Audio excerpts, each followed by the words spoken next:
Hey, glad you could take a few minutes today. We're going to talk about a common piece of advice that happens in the productivity world. And it starts with a question.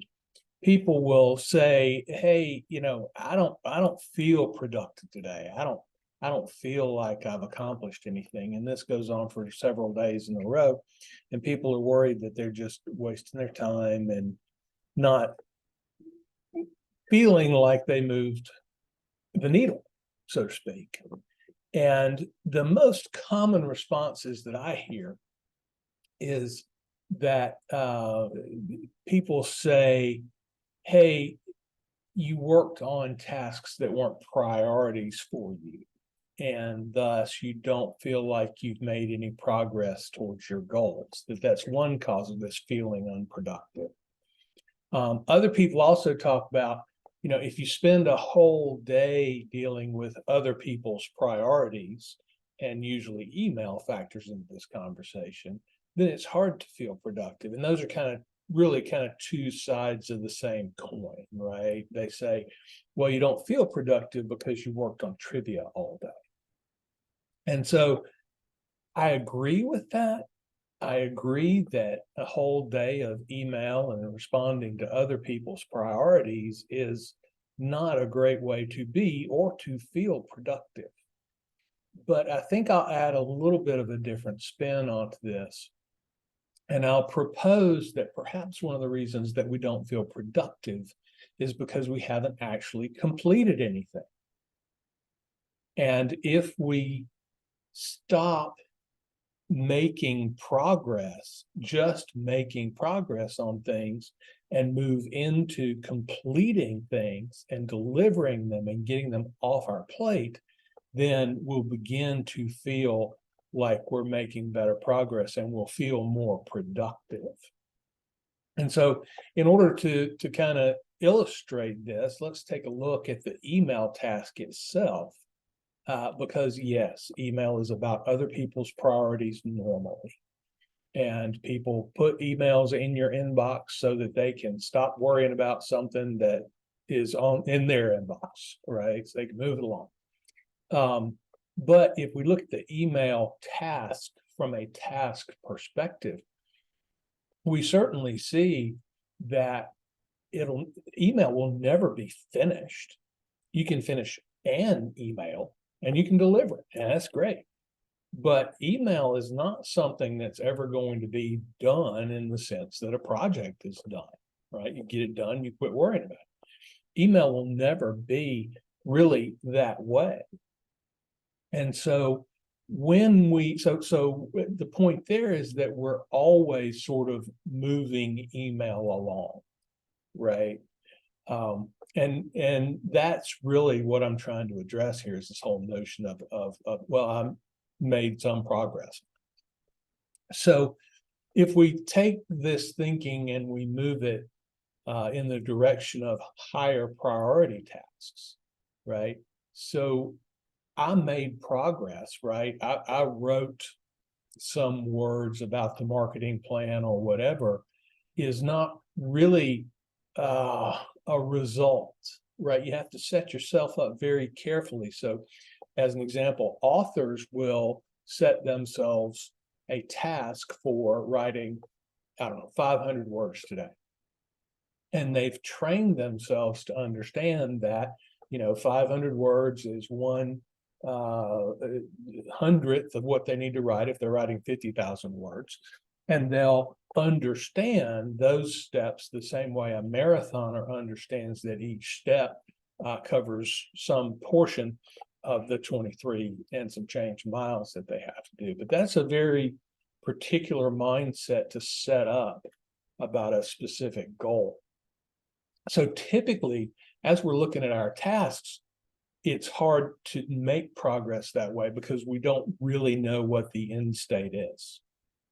And in our projects and in our tasks, it's very difficult for us to say, oh, yeah, well, I did this, so now I'm 10% of the way there, right? So it's very hard to feel a sense of progress in a lot of the things that we do.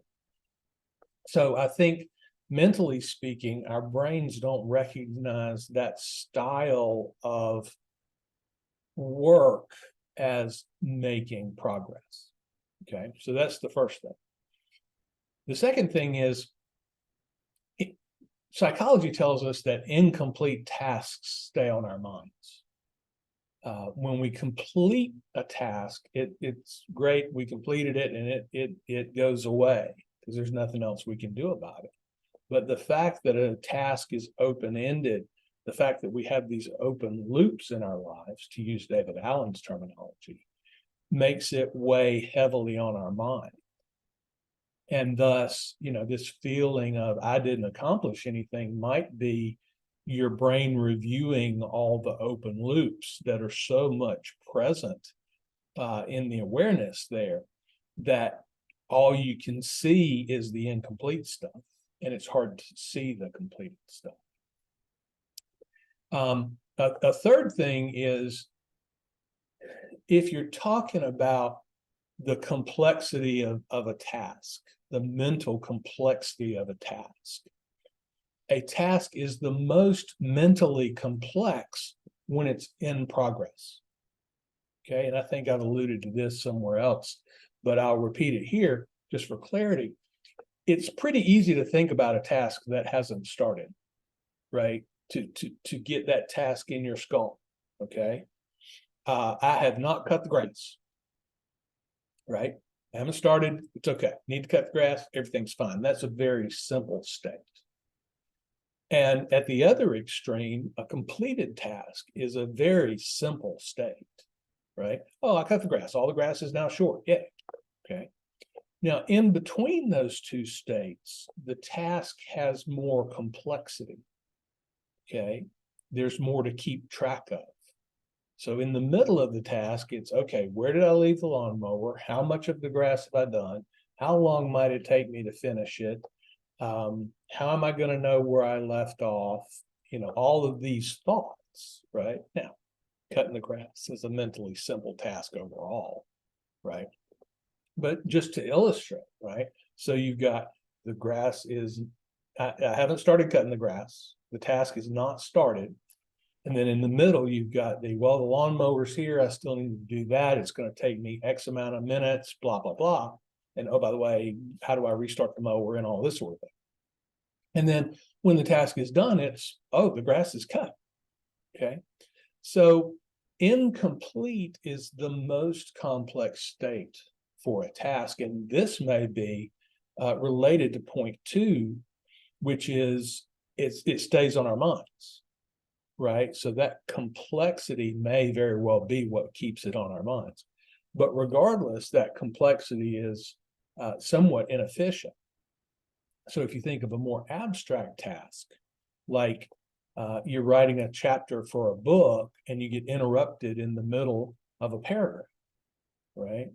And you go do the thing, whatever the interruption is, and you come back and you've got to reload that thinking into your head in order to make progress with that writing from where you just kind of stopped and dropped it, right?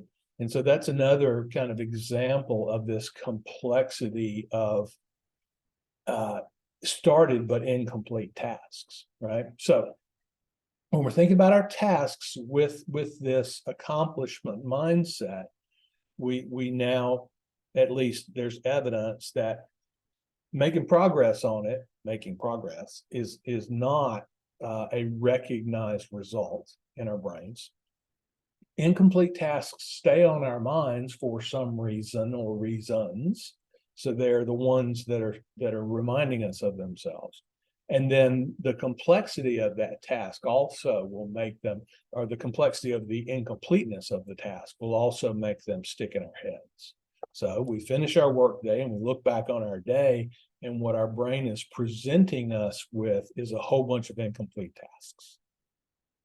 And from that whole bunch of incomplete tasks, we get the feeling that we haven't been productive. And if you think about it, it makes sense, right? I mean, productive is, inventory doesn't count against productivity, right? Think of a factory setting. I mean, at some point, you've got to produce a shippable product. Okay, and that counts as completed work. But a piece that's in inventory work in progress, for example, is a problem in most factories. It's consumed cost, but it hasn't produced a sellable product. And oh, by the way, with physical products, it lays around and clutters the place up.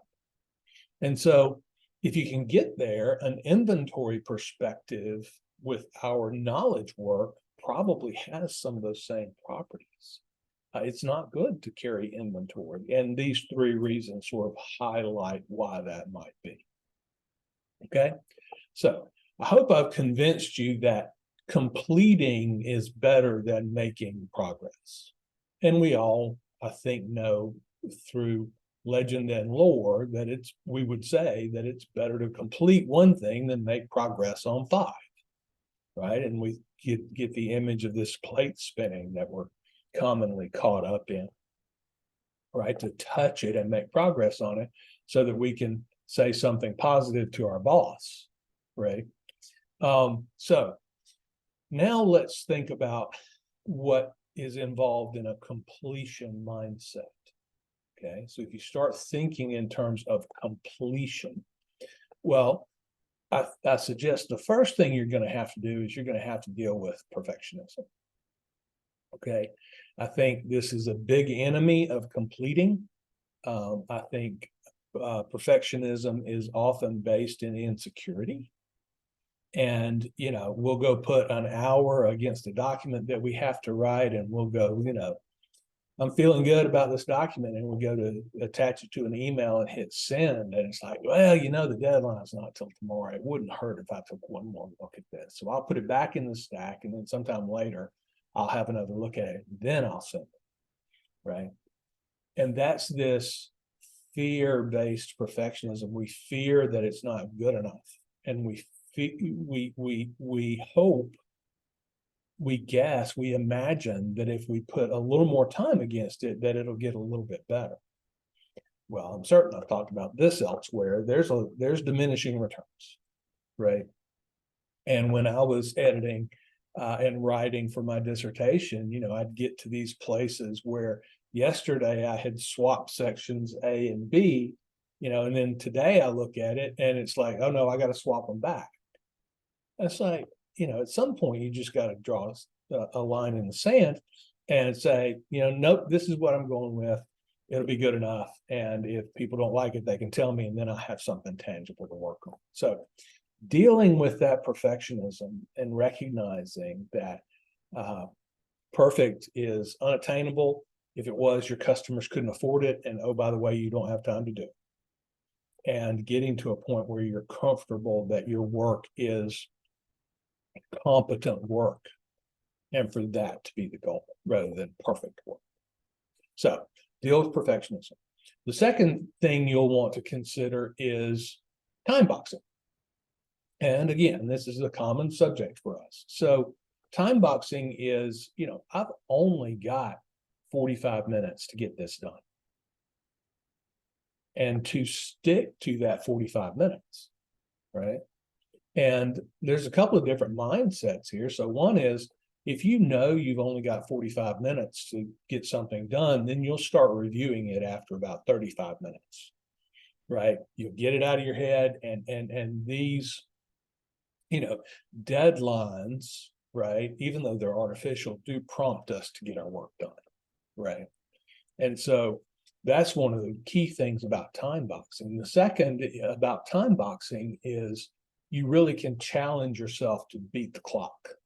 Okay. And so if you schedule 45 minutes to do a task and then you get it done and hit send after 35 minutes, then it's like, celebrate that 10 minutes, right? Go outside and play with your dog for 10 minutes or take a 10-minute nap, right? And recognize that that's you being good at what you do. Now, eventually you'll want to change your time box so that it fits the task better, but more on that later. So completion mindset, we deal with perfectionism, we start time boxing and seeing if we can beat that clock, right?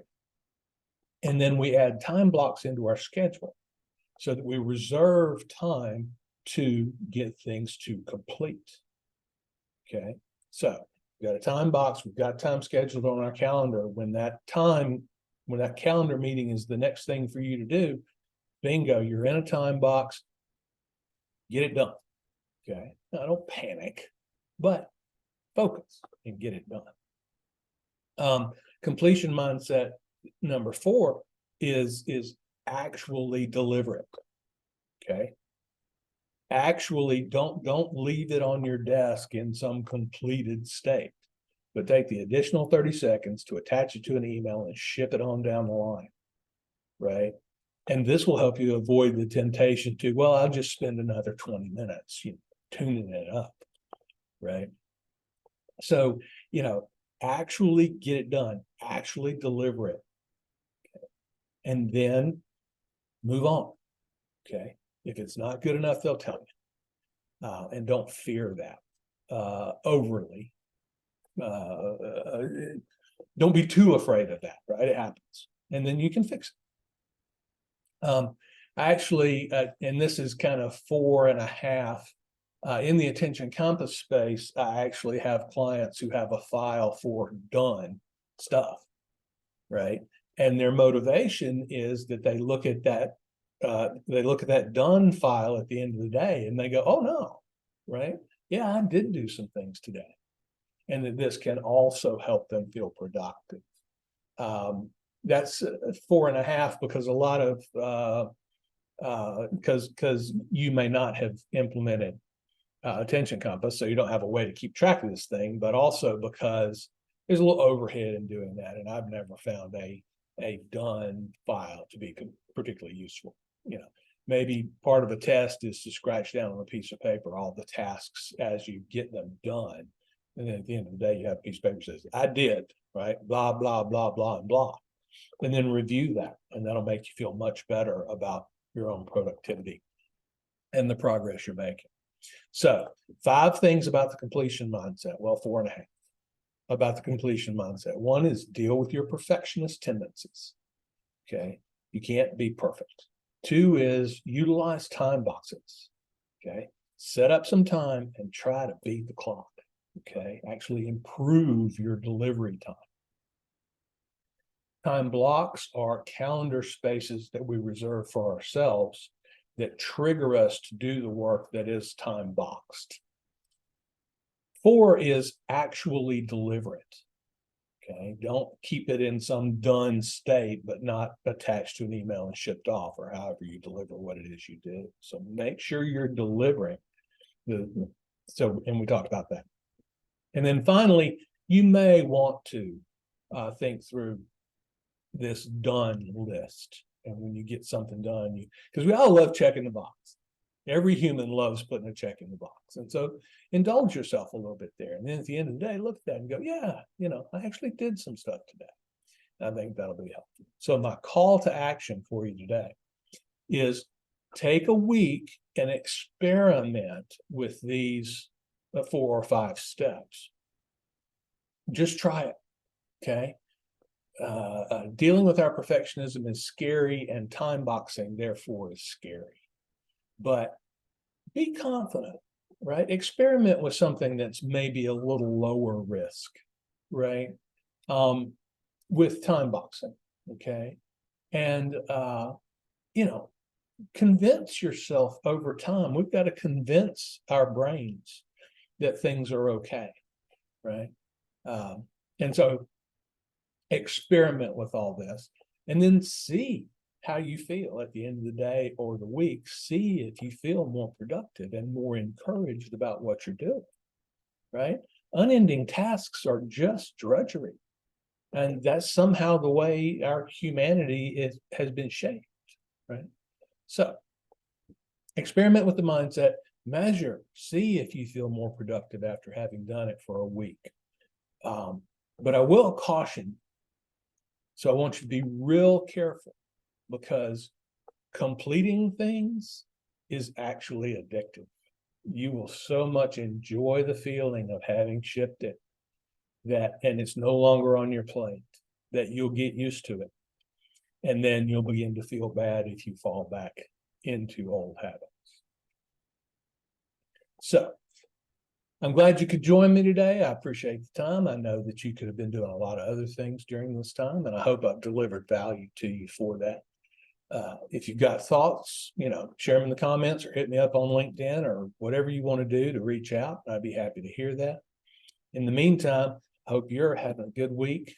Get out there and do busy right.